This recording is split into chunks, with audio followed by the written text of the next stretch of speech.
मैं गांडीवधारी अर्जुन हूं। सेना से बोल देता एक तरफ खड़ी हो जाओ, अभिमंत्रित करके बाण चलाता, बाणों का पुल बन के तैयार, पूरी सेना निकल जाती। हनुमान जी बोले इसने तो पूरी खता पे पानी फेर दिया। ए भगत जी, तुमको मालूम नहीं है राम जी की सेना है ये? तुम्हारे बाणों का पुल यदि होता चकनाचूर हो जाता, क्योंकि तुम्हारे बाणों के पुल में इतनी सामर्थ्य नहीं है कि हनुमंत के शरीर की शक्ति को सहन कर सके। राम जी की सेना में तो मेरे जैसे कितने थे। अर्जुन बोले यानी कि आपने हमको यानी कि समझ क्या रखा है? ये सामने नदी है, मैं इस पर पुल बांधता हूं, आप तोड़ के दिखा दीजिए। कथा तो वहीं स्टॉप हो गई। हनुमान जी बोले तुम पुल बनाओ, आगे की बात हम बाद में सुनाएंगे। अर्जुन ने गांडीव धनुष में से महाराज एक बाण तरकस में से निकाल के चढ़ाया और अभिमंत्रित करके बाण चलाया। एक बाण में से 50 करोड़ बाण निकल पड़े। 1 सेकंड में पुल बन के तैयार। ये देखिए गांडीव का चमत्कार। अच्छा चढ़ जाऊं? अर्जुन बोले चढ़ जाइए। हनुमान जी ने अपनी गदा उठाकर जैसे जय सिया राम कहा, सो बाबा पहाड़ जैसा हो गया। अर्जुन बोले बाप रे, तोड़ देगा क्या? अर्जुन घबराए। हनुमान जी बोले मैं चढ़ रहा हूं। बोले चढ़ जाओ। हनुमंत लाल ने जय सिया राम कह के जैसे अपना चरण अर्जुन के बाणों के पुल पर रखा। अर्जुन ने आंख बंद कर ली। जय श्री कृष्ण, जय श्री कृष्ण, जय श्री कृष्ण, जय श्री कृष्ण, जय श्री कृष्ण, जय श्री कृष्ण, जय श्री कृष्ण। शर्मर तो बहुत किया पर टूटा नहीं। हनुमान जी ऐसे ऐसे भी करते हैं पर नहीं टूटता है। अर्जुन की ओर देखा तो आंख बंद करके खड़ा है, कुछ बोल रहा है। ओ भगत जी, मेरे शरीर की शक्ति से तुम्हारा पुल टूट जाना चाहिए था, क्यों नहीं टूटा? तेरे पुल का परीक्षण करूंगा, गड़बड़ है। अर्जुन तो आंख बंद करके जब शुरू हो गया। हनुमंत लाल ने पुल से नीचे उतरकर नीचे नजर डालकर देखा तो गोविंद कंधा लगा के खड़े हैं। बोलो जय श्री कृष्ण। ये दृश्य देखते ही हनुमंत के नेत्रों से आंसुओं के पनारे निकल पड़े। गोविंद आप? प्रभु कंधा झाड़ते हुए आए। वीरवर हनुमान, अर्जुन बालक है, आपसे ऐसी बात बोल गया, गलत बात है ना? पवन तनय बल पवन समान। आपके शरीर की शक्ति को अर्जुन के बाणों का पुल सहन कर ले, ये कभी नहीं हो सकता। पर इसने जो भी कुछ बोला मेरे बल पर ही तो बोला था। मैंने सोचा बातें बाद में करूंगा, पहले टूटने से तो बचाऊं, सो कंधा लगा लिया।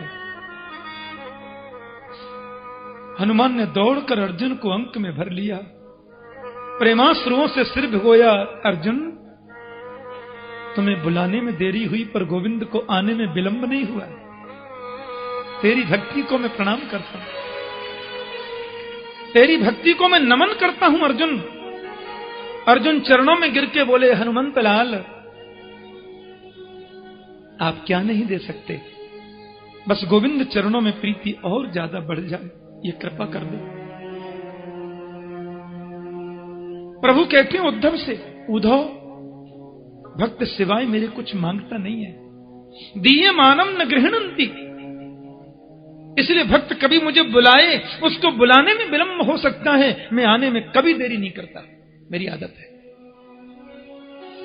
इसलिए भक्ति श्रेष्ठ है। मेरा विदुर तुम्हें कभी मिले, विदुर से मेरा समाचार कहना।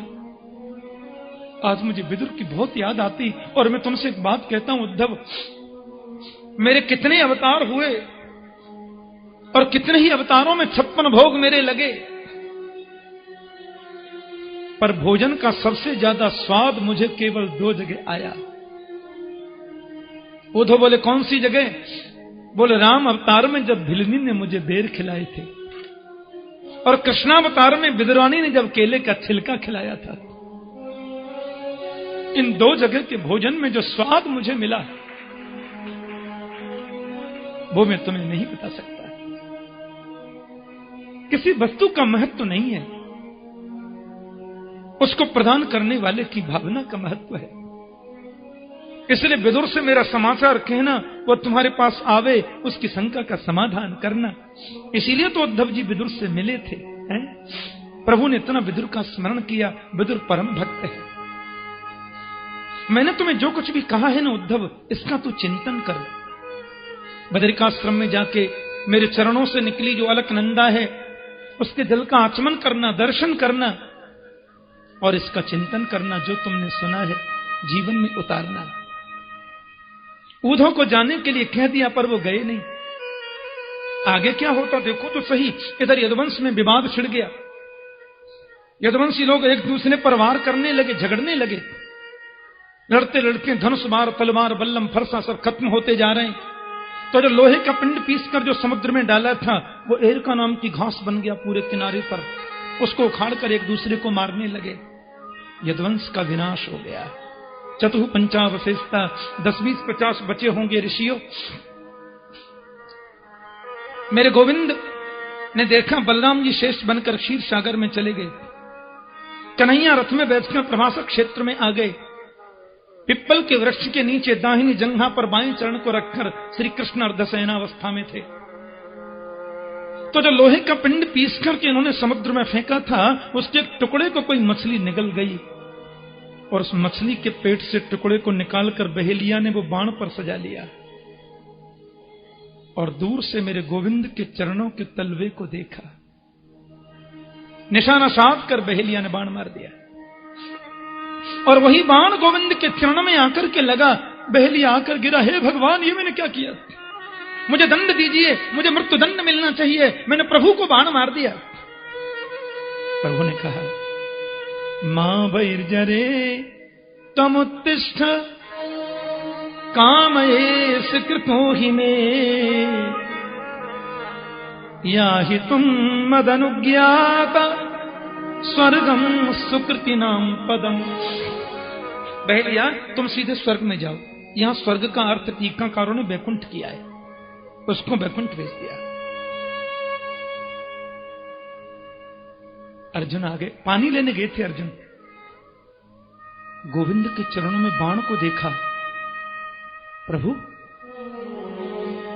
किसने किया है? किसने किया है धृष्टता?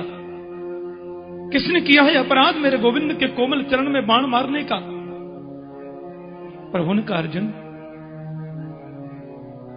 मेरी इच्छा है, मैं चाहता हूं तू मेरी बात गौर से सुन।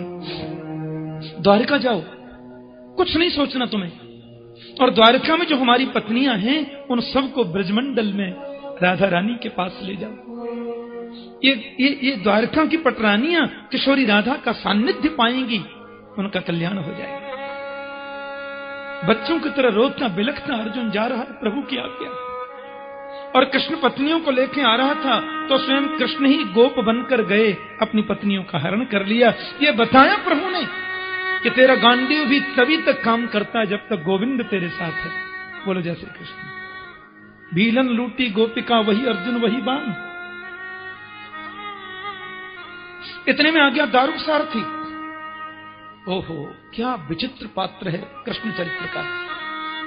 यह दारुक सारथी ऐसा है जैसे नीम दिखाई नहीं देती पर बिल्डिंग उसी पर रुकी रहती है।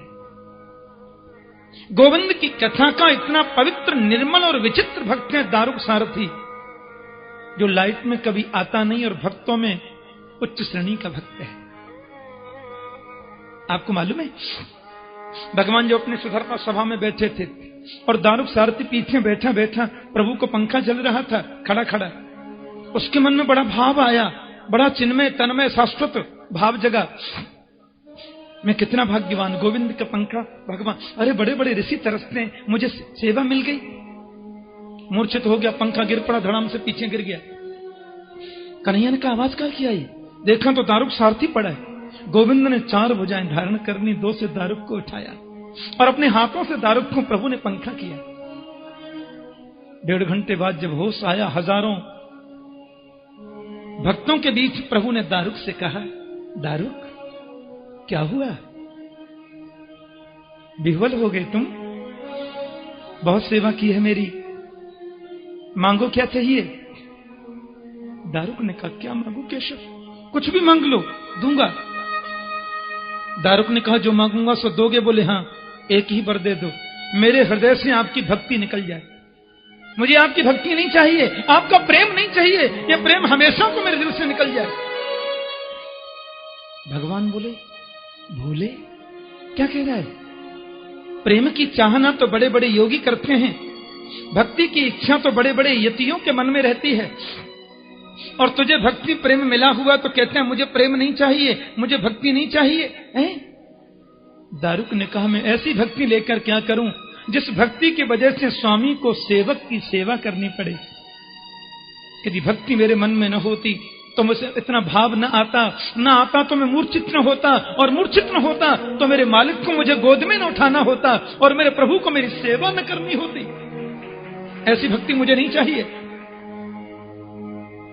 भगवान जब रथ से उतरते तो दारुक का कंधा पकड़ के उतरते, उसका हाथ पकड़ के महल के द्वार तक जाते, रथ में चढ़ते तो उसका हाथ पकड़ के चढ़ते।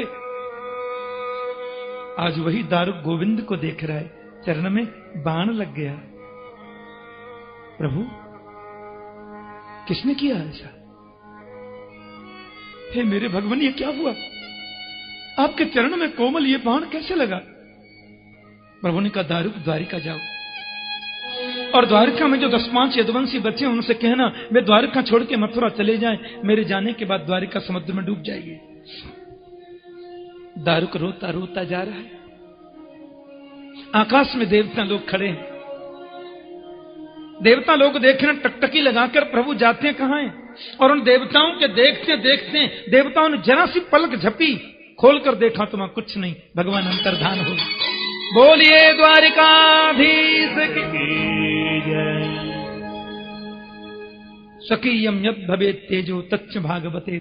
अर्जुन ने आकर युधिष्ठिर जी को बताई कि कृष्ण चले गए, तुम्हारी परदादी कुंती का प्राणांत हो गया, पांडव लोग तुम्हें राज्य देकर के स्वर्ग को चले गए, आपने बड़ी निपुणता से प्रशासन किया, और 7 दिन पहले तुमने एक संत के गले में मरा हुआ सर्प डाल दिया। ध्यान से सुनना अंतिम उपदेश। तुमने संत के गले में मरा हुआ सर्प डाल दिया, और संत के पुत्र ने सांप दिया कि आज के 7वें दिन तक्षक सर्प के डसे जाने से परीक्षित की मौत हो जाएगी।